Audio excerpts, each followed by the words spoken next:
Bueno, la clase de hoy va a ser referente a las características de un sistema de control enfocado a la parte de exactitud. Entonces, el primer punto es hablar de la estabilidad, que es una de las principales características de un sistema de control y fue un tema pues que ya abarcamos en sesiones anteriores. Bueno, entonces, en resumidas cuentas, un sistema de control debe ser estable. Esto quiere decir que la señal de entrada debe alcanzar un valor, digamos un valor estable durante un periodo razonable. Debe mantenerse en ese valor previamente establecido. Por ejemplo, si ocurre un cambio en la señal de referencia o en la señal de entrada, o también que se produce alguna perturbación en el sistema, este inicialmente, o sea, la respuesta de salida inicialmente se desviará de su valor estable y luego retornará a él. Es decir, él llega y oscila o sea, inicialmente él llega y tiene una perturbación, digamos un pico, y luego empieza a estabilizarse hasta que llega al valor estable. Entonces, un sistema de control inestable producirá oscilaciones persistentes y de gran amplitud en la señal, las cuales son muy indeseables desde el punto de vista del control de un sistema. Es muy importante conocer el grado de estabilidad del sistema, ya que digamos, un sistema puede ser estable, pero puede estar muy cerca de los límites de pasar de un sistema estable a inestable. Es decir, que estamos como muy cerca al grado de la inestabilidad y digamos una perturbación o alguna señal de entrada distinta puede conllevar al sistema a una inestabilidad. Entonces no nos conviene tampoco este tipo de situaciones. Entonces tenemos aquí una imagen de un sistema estable que, como vemos, inicia, hay un pico y luego el sistema empieza a irse estabilizando, es decir, empieza a llegar a un valor permanente. Aquí hay un sistema inestable que, como vemos, él oscila y de hecho sus oscilaciones empiezan a ser de mayor amplitud en el dominio del tiempo. Entonces ahora pasamos a hablar de la exactitud, que es otra de las características principales de un sistema de control. Entonces, se dice que un sistema debe ser exacto dentro de ciertos límites previamente especificados. Obviamente no podemos tener digamos, una exactitud en un sistema para todo el rango, digamos, para todo un rango de propiedades o situaciones. Es de acuerdo a unas situaciones preestablecidas que podemos darle cierta exactitud al sistema bajo ciertas condiciones. Un sistema debe ser capaz de reducir cualquier error a un límite aceptable. Esto es lo referente pues, a un sistema exacto, ¿no? Bueno, a la exactitud de un sistema, que va muy relacionada con el error, la señal de error que se establece en un sistema. Digamos un ejemplo acá. Entonces la exactitud vendría muy relacionada con la parte del error de la señal eh, que sigue el controlador, digamos. Esta es la señal de referencia. Y el controlador, digamos, sí, y el controlador o sistema, él empieza a oscilar y trata de establecerse de acuerdo a esa señal de referencia. Pero como vemos, el sistema no es capaz, digamos, de seguirla totalmente. Entonces ese es un error, una señal de error. Y esa señal de error nos dice qué tan exacto, qué tan inexacto es un sistema. Bueno, hay que mencionar que no hay sistemas de control que puedan mantener un error cero en todo el tiempo. Siempre es necesario que exista un error para que el sistema pues inicie su adecuada corrección. ¿Qué quiere decir esto? Como vemos, el sistema pues al inicio tiene pues digamos un gran error y a medida que pasa el tiempo su señal de error va reduciéndose. Entonces, a esto es que se refiere que nunca vamos a tener un error de cero durante todo el rango del tiempo. Listo. Por otra parte, debido a las imperfecciones de los componentes con los cuales construimos el sistema, no es posible tener un error de cero. Como vemos acá, hay un pequeño error y siempre tendremos un pequeño error debido pues a que una cosa es el modelo exacto, digamos el modelo matemático, y otra cosa es la construcción con dispositivos reales que varían de acuerdo a la temperatura, de acuerdo a la señal de entrada, de acuerdo a la impedancia, de acuerdo a muchas otras situaciones. Bueno, la exactitud es muy relativa y sus límites están basados en la aplicación particular del sistema del control. Entonces aquí tenemos un ejemplo. Decimos que la exactitud en la posición final de un elevador es mucho menos estricta que la exactitud que se requiere con la posición de un telescopio espacial para ver una estrella en particular en toda la galaxia. Sí, como vemos, digamos, estamos viendo una estrella, digamos, a una larga distancia, a una gran distancia, digamos, una distancia de otro planeta, pues vemos que si medio movemos el telescopio, pues digamos, se va a mover drásticamente la visión, ¿no? Bien, digamos, la exactitud para este tipo de sistemas debe ser muy, muy precisa, mientras que para un elevador, pues no, digamos, un elevador no es tan, digamos, no es tan estricta, a esto se refiere.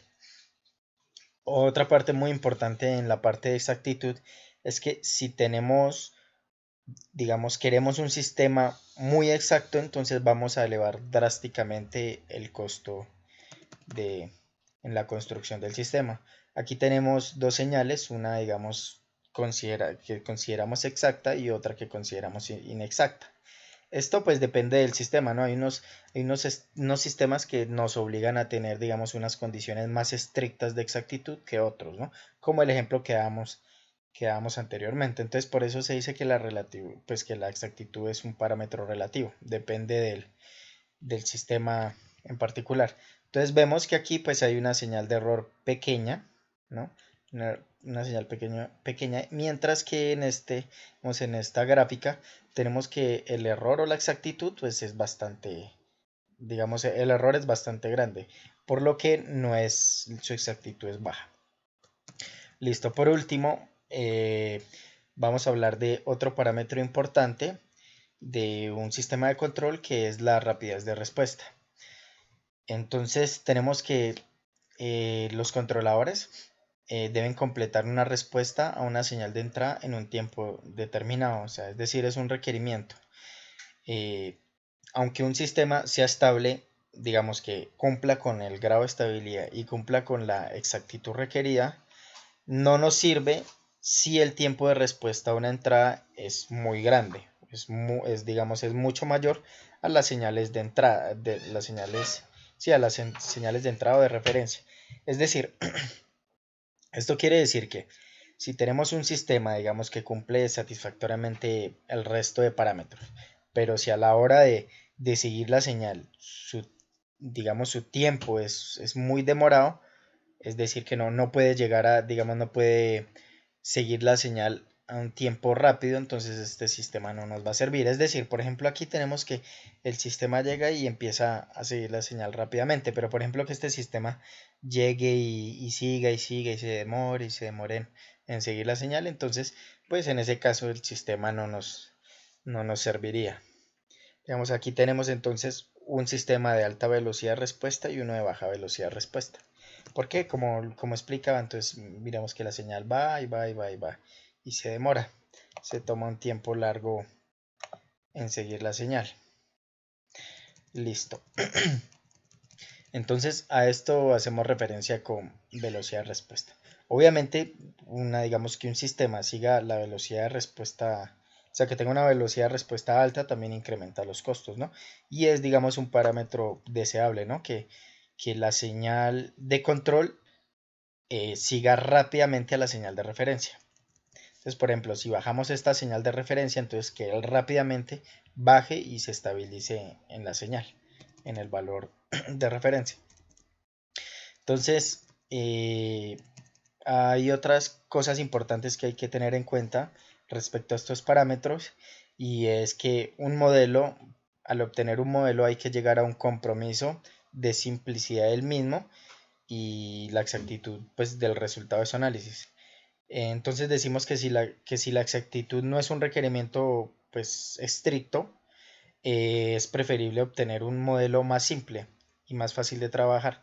Es decir, si queremos un modelo exacto que nos dé exactamente la señal de referencia que queremos, pues obviamente requerimos utilizar todas las variables posibles, ¿no? Que hay cambios de temperatura, que si la señal tiene ruido, que hay ruido externo eléctrico, bueno, digamos infinidad de cosas que digamos que afecta a la final nuestra señal de salida. Entonces, si queremos digamos una exactitud muy alta, entonces vamos a tener que incluir todas estas variables en el modelo matemático y pues a la hora de trabajarlo, pues va a ser bastante trabajo o, resolver, digamos, las ecuaciones y todo este tipo de diseño. Entonces por eso se dice que si no, digamos, nuestro sistema es flexible en cuanto a exactitud, entonces es deseable simplificar el modelo matemático. Bueno, ok. Para establecer las características de un sistema de control, una vez comprobada la estabilidad del mismo, es necesario calcular un conjunto de parámetros que permitan definir su respuesta ante señales preestablecidas. Esto es para observar el comportamiento del sistema, ¿no? Entonces, se analiza las propiedades del sistema en régimen dinámico o que también lo conocemos como transitorio y también en régimen transitorio, perdón, régimen estacionario o que también se conoce como régimen permanente. Entonces, aquí hace referencia a, digamos, analizar el sistema utilizando diferentes señales de entrada. Como hemos visto, se utilizan señales escalones, señales de prueba rampa, digamos delta de Dirac, que es la del impulso, o inclusive también señales, digamos, parábolas que nos sirven para obtener el análisis del sistema. Listo, y algo también muy importante que decir es que cuando vamos a analizar un problema nuevo, lo que se aconseja es analizarlo de forma simplificada, es decir, que su modelo matemático sea simplificado. Cuando ya analicemos pues, digamos, las características del sistema, podemos proceder a analizar, digamos de una forma más compleja, o sea, obtener el modelo matemático con todas sus variables, digamos, todo lo que viene a completar el modelo. Esto con el fin de que, digamos, no iniciemos a analizar el sistema, digamos, o sea, la primera vez que lo analicemos, no analicemos un modelo completo porque puede que este sistema digamos, no satisfaga los requerimientos que deseamos. Entonces, por eso siempre se recomienda primero iniciar con un modelo sencillo y luego proceder con uno más completo. Entonces, enfocándonos en la parte de exactitud, ya que digamos, ya analizamos la parte de estabilidad, entonces vamos a enfocarnos en el análisis de exactitud. Vamos a hablar de los errores en estado estacionario, que es un tema muy importante en el análisis de sistemas de control. Entonces, primero decimos que un error en estado estable o estacionario es una medida de la exactitud de un sistema de control para seguir una entrada dada, ¿no? Una señal de referencia. Después, obviamente, esto en estado estacionario o en régimen permanente. ¿Sí? Entonces aquí tenemos la señal, entonces tenemos digamos, la señal de referencia, SRDT, tenemos que SDT es la señal de salida, entonces tenemos que ella empieza a oscilar hasta que se va, digamos, estabilizando. Entonces este vendría siendo el error de estabilidad. Entonces, como vemos, este error de estabilidad se calcula cuando entramos en el régimen permanente, no en el transitorio. En el transitorio es donde tenemos pues las mayores oscilaciones y en el estado estable o régimen permanente es cuando ya la señal se ha estabilizado. Listo. El error de en un sistema de control, entonces vendría siendo la diferencia entre el valor deseado, que es la señal RT, y el valor actual SDT, que sería el de salida. Entonces tenemos aquí un sistema. Entonces vamos, digamos, a analizarla. Tenemos que RS es la señal de entrada o de referencia, EDS es el error, GDS pues es un bloque de transferencia, es una, digamos, una ganancia, por ejemplo. HDS es también un bloque, una ganancia, y está retroalimentando el sistema. Y aquí YDS vendría siendo la señal de salida. Entonces decimos que el error EDS es igual a la señal de entrada menos la señal de salida retroalimentada aquí en este caso, ¿no? Entonces EDS va a ser igual a este RS menos YDS por HDS. Listo. Entonces continuamos matemáticamente. Tenemos que YDS es igual a EDS por GDS, que es lo que tenemos acá. Entonces YDS es EDS por GDS. Listo. Bueno, listo. Continuando, entonces tenemos que reemplazamos YDS en la ecuación inicial EDS. Entonces tenemos que RDS menos EDS por GDS, que es la parte de YDS por HDS.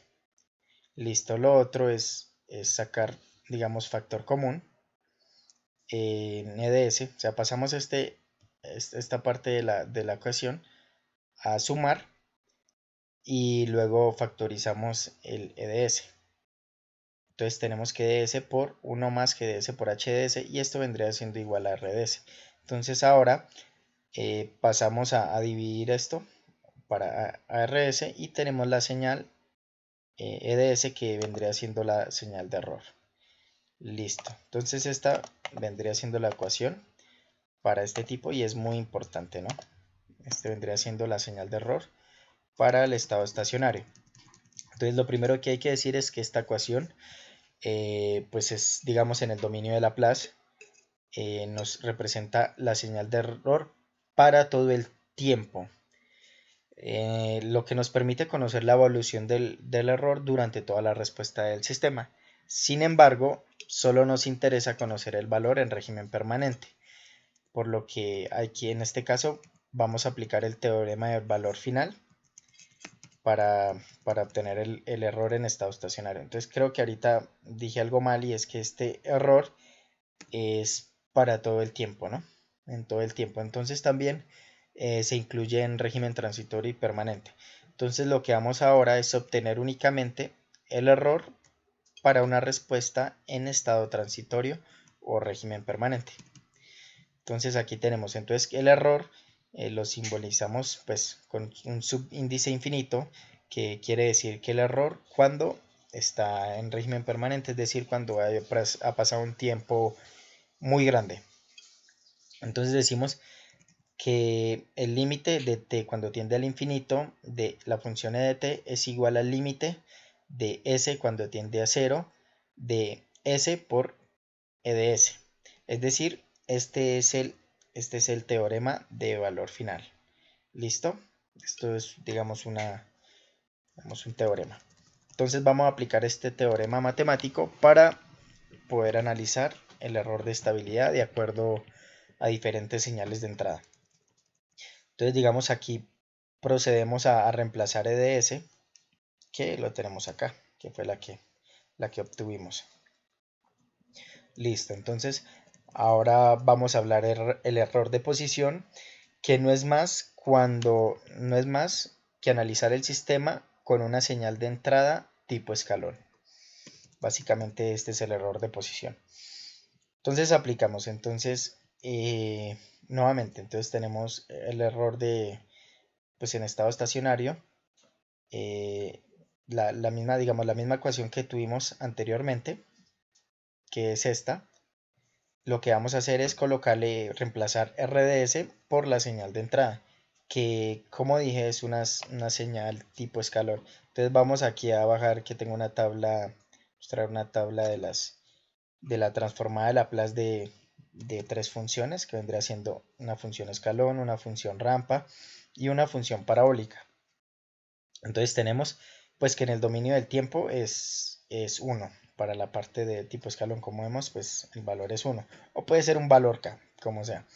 El caso es que cuando la transformada de Laplace vendría siendo 1 de S, ¿no? Si tuviéramos pues un valor en vez de 1, K, pues entonces sería K de S, ¿no? K sobre S. Listo. Ahora tenemos la rampa, entonces la rampa sería T, que aquí también podría ser K de T, como sea. El caso es que tenemos aquí T. Entonces para T es 1 sobre S al cuadrado. Sería la transformada de Laplace. Por último, para la parte de la parábola tenemos que en el dominio del tiempo es T al cuadrado sobre 2. Y la transformada de Laplace es 1 sobre S al cubo. Entonces tenemos que reemplazar esas señales con su valor en el dominio del tiempo, en el dominio S, es decir, en el dominio de Laplace, para poderlo trabajar, ¿no?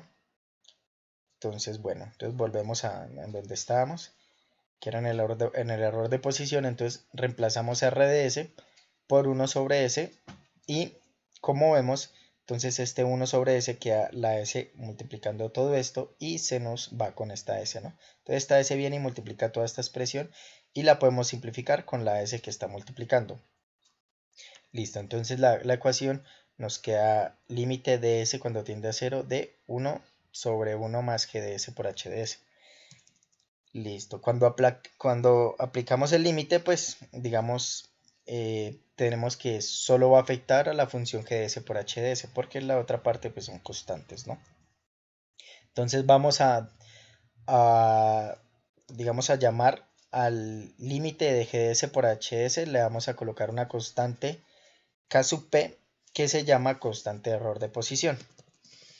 Entonces, reemplazando esa K por digamos, por este término, tenemos que el error de posición es 1 sobre 1 más K de P.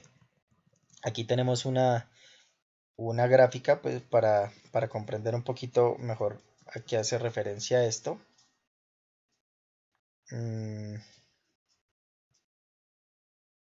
Bueno, ok, entonces,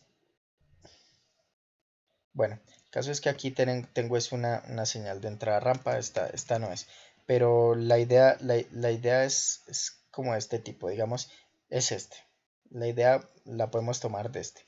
Entonces tenemos una señal de entrada, digamos RDT, y tenemos que él la va a seguir, ¿no?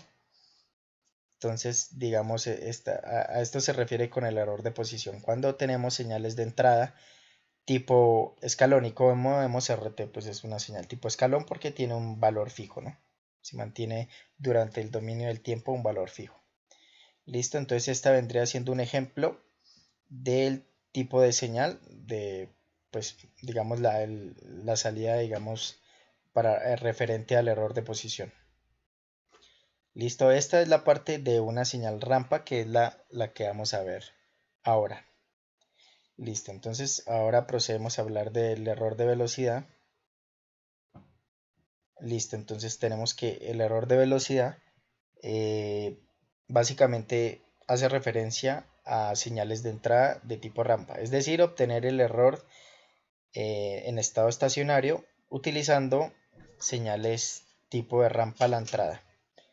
Entonces tenemos que la señal rampa, hace rato dijimos que su transformada de Laplace es 1 sobre S al cuadrado. Entonces reemplazamos ese valor acá en el numerador y nos queda 1 sobre S al cuadrado. Ese S al cuadrado evidentemente pues va en el denominador y al multiplicarse con la S pues se nos simplifica, digamos, un orden, es decir que nos queda una S nomás.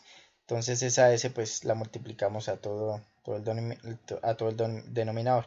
Entonces queda 1 sobre límite de S cuando tiende a 0 de 1 sobre S más S multiplicado por G de S y por H de S. Igualmente, como hicimos en el anterior, tomamos la parte S por G de S por H de S como, digamos, una constante KB. Entonces sería el límite de S cuando tiende a 0 de S G de S por H de S. Vemos que el 1 pues no afecta, digamos, el límite. La S sí, la S solita que está así, cuando el límite, cuando S tiende a 0 de esa S, pues es obvio que es 0, ¿no? Entonces nos queda únicamente 1 sobre el límite de S G de S por H de S, que aquí lo vemos. Entonces Bueno, recuerdo que esta KB es la constante, se conoce como la constante de error de velocidad. Entonces, finalmente, el error en estado estacionario para entradas tipo rampa es 1 sobre KB. Listo. Entonces, continuamos. Esto es para una señal de entrada parábola. Entonces, era la anterior, la que teníamos, es esta señal con la que podemos analizar. Entonces tenemos que esta es la señal de entrada rampa, la señal de referencia, que digamos sería RDT, y tenemos que la señal controlada o la señal de salida es digamos, es la que está en negrito, ¿no? La que está en negrito, y tenemos que hay un error de estabilidad, que es la diferencia entre esa señal de entrada rampa de referencia y la señal de control, que es aquí como tenemos que es R sobre 2 sobre KB. ¿Listo? Este es, digamos, vendría siendo un ejemplo. Como vemos, hay un estado transitorio y un estado estable, y siempre el error, este error lo medimos en el régimen permanente, ¿no? Cuando la señal ya se ha establecido. Listo. Por último, hay que analizar la parte del error de aceleración. Bueno, entonces cuando la señal de entrada es de tipo parabólico, podemos obtener el error de aceleración. Igualmente, como hemos hecho pues en los otros dos, utilizamos el límite de S cuando tiende a 0 por S por la señal EDS, que es todo esto. EDS es toda esta parte. Donde 1 sobre S al cubo es la señal de entrada parabólica, ¿no? Entonces, este S al cubo pasa al denominador, o sea, está en el denominador. Entonces, S al cubo multiplica toda esta expresión, y al simplificar esta S de acá con el S al cubo, pues nos queda un orden menos. Entonces multiplicamos ese S al cuadrado por todo el denominador. Nuevamente, esta parte la tomamos como una constante, que la vamos a llamar constante de error de velocidad. Listo. Entonces, al igual que en el anterior caso, el límite de S cuando tiende a 0 de S al cuadrado es 0, ¿no? Digamos, un número pequeño elevado a una potencia se va a hacer más pequeño, se va a hacer cada vez más pequeño de acuerdo a la potencia, ¿no? Entonces, digamos, este S al cuadrado es inclusive digamos, un valor más pequeño que el prestable, que el valor que reemplazamos. Evidentemente, cuando decimos el límite cuando tiende a 0, siempre es que es un valor muy cercano a 0, no 0, sino un valor supremamente chiquito. Entonces, al reemplazarlo aquí en S al cuadrado, pues ese valor aún va a ser más pequeño, ¿listo? Entonces, a la final nos queda nomás esta parte con el numerador, ¿no? Entonces, el error en estado estacionario para señales de entrada tipo rampa va a ser igual a 1 sobre K sub A, donde K sub A es esto. Listo, entonces tenemos que es una parábola, y aquí tenemos el ejemplo, ¿no? Que esta gráfica sí es la que representa. Entonces tenemos que esta es la señal de referencia, que la de referencia o la de entrada, como lo queramos llamar, que es la parabólica, y la que está en negrito es la señal, digamos, controlada o la señal de salida. Entonces vemos que se origina un error entre la señal de referencia y la señal de control, que es esto. Esto es básicamente lo que estamos, digamos, lo que estamos haciendo, teniendo los errores de un sistema de control a la hora de seguir su señal de referencia. Entonces aquí hay un tema muy importante que hay que tener en cuenta, que es el tipo de sistema. Entonces, este tipo de sistema, digamos, hace referencia a la clasificación, a la forma en que es una de las formas en que podemos clasificar los sistemas de control, de acuerdo a su capacidad para seguir señales de entrada escalonadas, rampa, parabólicas, inclusive otro tipo de señales que queramos utilizar a la entrada. Entonces, el tipo del sistema se determina mediante el orden del polo en el origen de la función de transferencia. Ya veremos esto del polo en el origen de la función de transferencia para poder determinar pues, los tipos, ¿no? Ya veremos eso. Entonces, aquí tenemos que g de s por h de s va a ser igual a una función, digamos una k, que es, digamos, una constante, no importa, una constante, y que la ecuación, digamos, en la parte del numerador va a ser digamos, igual al productorio de S más Z de I, donde Z de I son los, digamos, los ceros, ¿no? Entonces, generalmente escribimos las, digamos, las funciones de transferencia como multiplicaciones de S más el primer cero por S más el segundo cero y así sucesivamente. Entonces, esta I son, pues, el número del polo, ¿no? Que va desde de un polo, digamos, de 0 hasta n, donde n es el, pues, el número de polos, ¿no? Digamos, si tenemos tres polos, entonces van a ser tres de estos multiplicativos, ¿sí? Entonces, digamos, esta operación, este productorio es muy similar a la sumatoria, sino que en este caso son productos en vez de sumas. Listo. Entonces tenemos aquí en el denominador un s elevado a la m, donde este s elevado a la m es el que me va a determinar el orden del sistema, ¿no? El tipo del sistema. Y aquí nuevamente el productorio de los polos, S más PDI, donde PDI es el polo. ¿Listo? Bueno, entonces esto es lo que nos va a permitir, esta ecuación nos va a permitir definir el orden del polo, el orden del sistema. Entonces, bueno, primero nuevamente, para el error de posición, que es cuando tenemos una señal de entrada de escalón. Entonces vamos a mirar el sistema tipo 0. Vamos a evaluar cómo es el valor del error en estado estacionario para un sistema tipo 0. Entonces un sistema tipo 0 es cuando s a la 0. O sea, reemplazamos m por 0. Entonces s a la 0 da 1. Entonces, bien, reemplazamos eso. Entonces reemplazamos en kp. Kp es la constante de error de posición. Entonces tenemos que es el límite de s cuando tiende a 0. Reemplazamos la función de arriba, que es esta, la reemplazamos aquí. Entonces aquí la reemplazamos. Entonces sería el s más el primer 0 por s más el segundo 0 y sucesivamente. Así, de acuerdo al... No importa, vamos a ver cuántos ceros o cuántos polos tenemos ahorita. Digamos, el caso es, digamos, una fórmula general.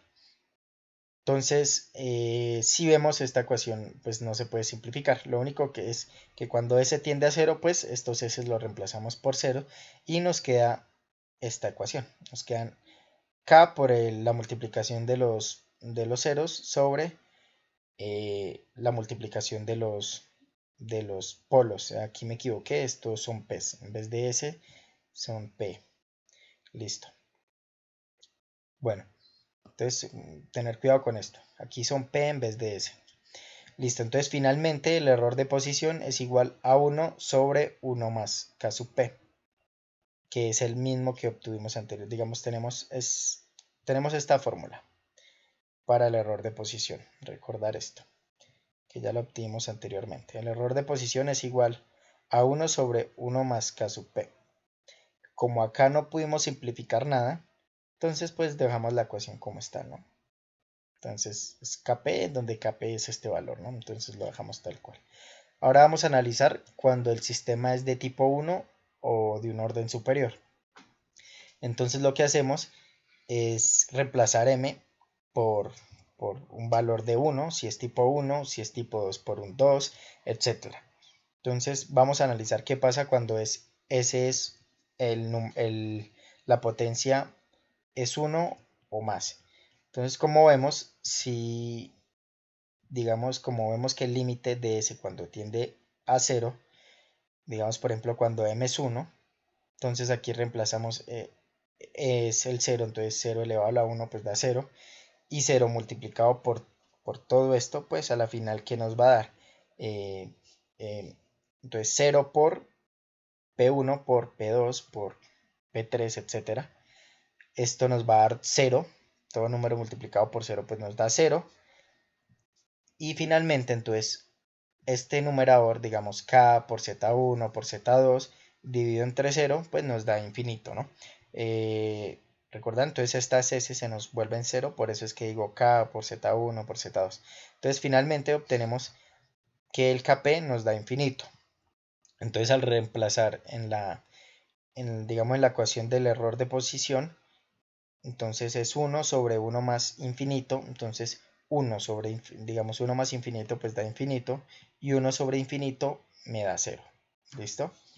Entonces como vemos aquí, digamos, sí se simplificó, o sea, digamos, aquí llegamos a un error de posición, digamos, diferente, comparado con, digamos, en la parte del tipo 0 que nos queda la misma ecuación. Entonces, listo, entonces aquí tenemos un ejemplo de este tipo. Entonces tenemos el error de posición para, digamos, es decir, el sistema con señales de entrada tipo escalón. Tenemos un sistema tipo 1 y tipo 0, donde el tipo 0, como vemos, pues hay un error, ¿no? Donde el error es 1 sobre 1 más k sub p. Mientras que en el caso de un tipo 1, obtenemos un error de posición 0. Como vemos aquí, el error de posición es 0, ¿no? Entonces muy importante esto, ¿no? Entonces cuando la función GDS por HS, es decir, de la función de transferencia GDS por HDS, nos origina un sistema de tipo 1 o superior, nos va a generar un error de posición 0. Un error digamos, en estado estable nos va a dar 0 si hay un polo o más en el origen. Entonces, muy importante esto, ¿no? A la hora de que estamos diseñando sistemas de control, digamos que queremos digamos, un error de posición 0, entonces ya sabemos que las funciones GDS y HDS, la multiplicación de ellas, deben tener un polo en el origen para poder tener error 0.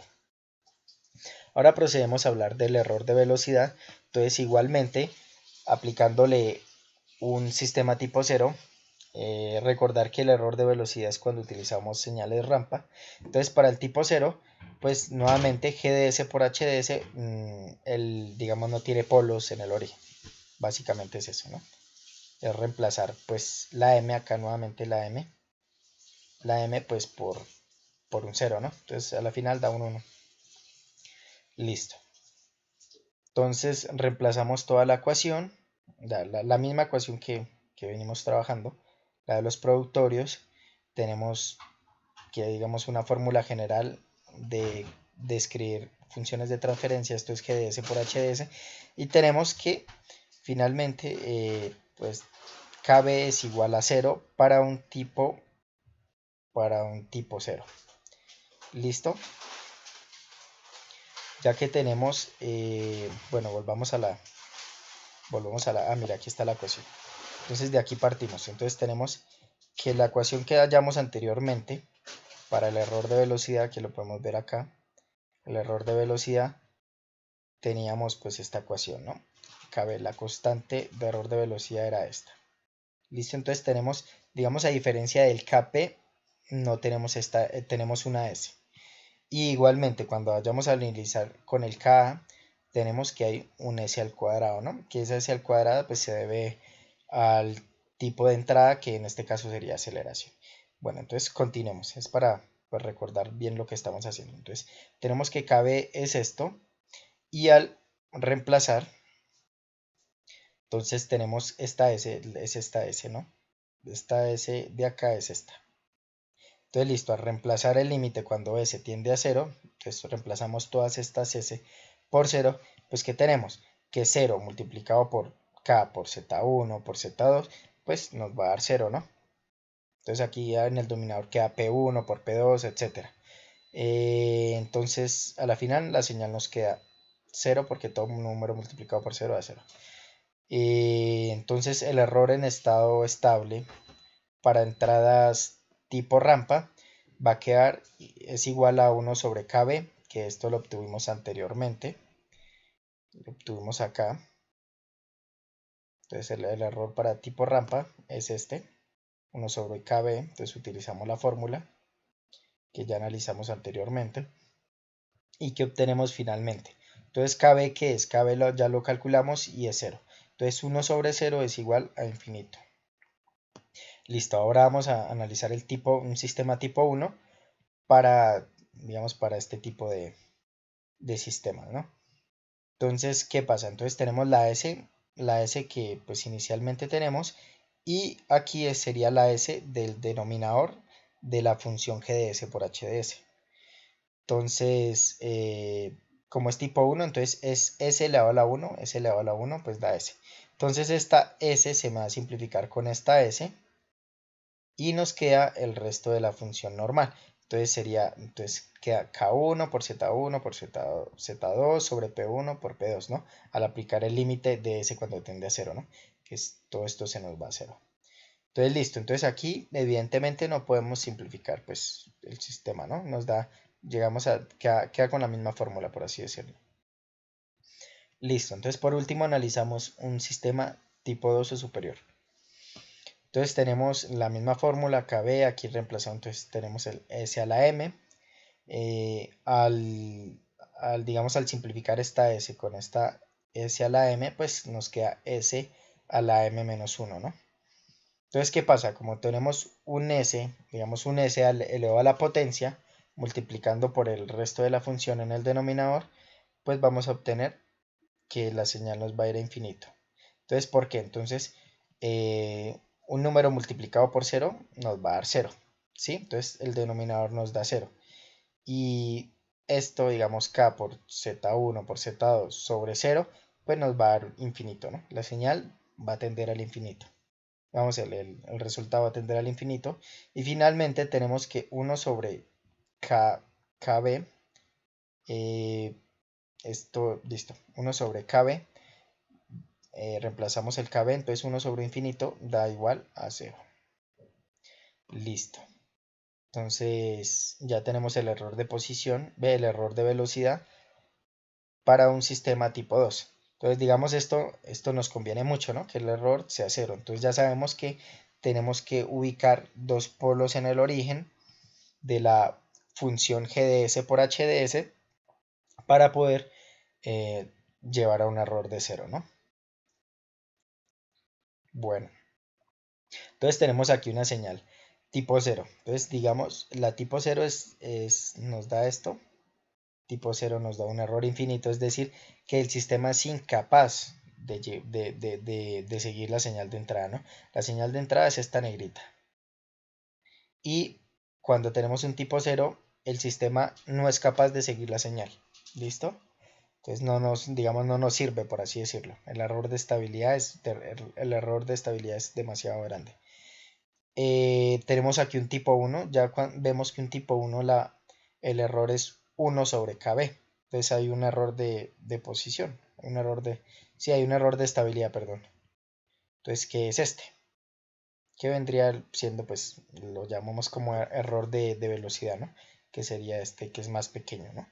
Y si es tipo 2 o tipo 3, pues tenemos que la entrada y la salida pues, van a ser las mismas. Bueno, la realidad no son exactamente las mismas, pero son, digamos, muy, muy cercanas. El error de estabilidad es muy, muy pequeño, ¿no?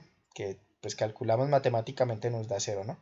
Pero pues en la vida real es imposible obtenerlo. Entonces, tenemos errores de señales muy bajos. Por último, tenemos el error de aceleración, igualmente como hacemos en el anterior sistema. Entonces tenemos un tipo 0. Entonces GDS por HDS pues no tienen polos en el origen. Entonces obtenemos Ka, entonces igualmente no, digamos, no cambia. Aquí no tenemos polos en el origen, entonces ¿qué nos queda? Entonces finalmente al reemplazar el S por 0, entonces ¿qué nos tiene? 0 multiplicado por el resto, pues nos va a dar 0, ¿no? Entonces un 0 en el numerador, pues a la final lleva que toda la función sea 0. Y consecuentemente el error de aceleración va a ser igual a 1 sobre 0, es decir, infinito, ¿no? Esta fórmula también la obtuvimos anteriormente, solo reemplazamos el Ka y nos da infinito el error. Es decir, que para sistemas tipo 0, el sistema no es capaz de responder a este tipo de señales si no hay polos en el origen. Entonces ahora un sistema tipo 1. Entonces un tipo 1 quiere decir que GDS por HS tiene un polo en el origen. Entonces al simplificar esta señal, digamos estas dos expresiones, nos queda un S en el numerador y al reemplazarlo por 0, pues tenemos, bueno, aquí me faltó, que hay que colocar el límite, ¿no? El límite de todo esto. Entonces el límite de todo esto queda, entonces reemplazamos a S por 0 y consecuentemente nos da un 0, ¿no? Porque ahí el 0, un 0 multiplicado por lo que sea nos da 0 y como está en el numerador el 0, pues nos lleva a un 0 en el resultado. Entonces reemplazamos nuevamente 1 sobre k, 1 sobre 0 nos da infinito. Por último, entonces tenemos un sistema tipo 2 o superior, es decir, superior tipo 3, tipo 4, etc. Vamos a obtener el mismo tipo de respuesta. Entonces tenemos ahora ya dos polos en el origen. Sí, dos polos en el origen, entonces al simplificar estas dos s al cuadrado y esta s al cuadrado, se nos van, listo, se nos van estas dos s al cuadrado y nos queda este resultado, ¿no? K por Z1 por Z2 sobre P1 sobre P2 por P2. Entonces, finalmente nos queda 1 sobre K sub A, ¿no? Listo, nos queda un error de estabilidad. Si colocamos un tipo 3 ¿qué nos pasa? Bueno, aquí hay un error. Esto es solo para el tipo 2, ¿no? Aquí únicamente es sistema tipo 2, no superior. Un sistema, digamos, tipo 3, colocamos en el denominador un s al cubo y al quitar, digamos, al simplificar el s al cuadrado del numerador con un s al cubo del denominador, pues nos queda un polo en el origen y ese polo en el origen, al evaluarlo, pues ese polo en el origen nos conlleva a toda la función en cero. Es decir, cuando reemplazamos s de 0, el límite de s de 0, tendiendo a 0, pues el denominador se nos va a 0 y nos da un infinito, ¿no? Entonces aquí nos da 1 sobre 0, da infinito. Y al evaluar esto 1 sobre infinito, pues nos da 0, ¿no? Entonces, digamos, un tipo 3 nos vendría a dar, digamos, un error pues 0. ¿Listo? Entonces, si queremos para entradas parabólicas que no haya un error o que el error sea muy mínimo, el error en estado estacionario sea muy mínimo, entonces debemos utilizar un tipo 3 o más. ¿Listo? Aquí tenemos una tabla, pues digamos, con los errores que calculamos, ¿no? El error de posición, de velocidad y aceleración. Esto fue lo que obtuvimos en toda la explicación. Listo, esto es todo el tema.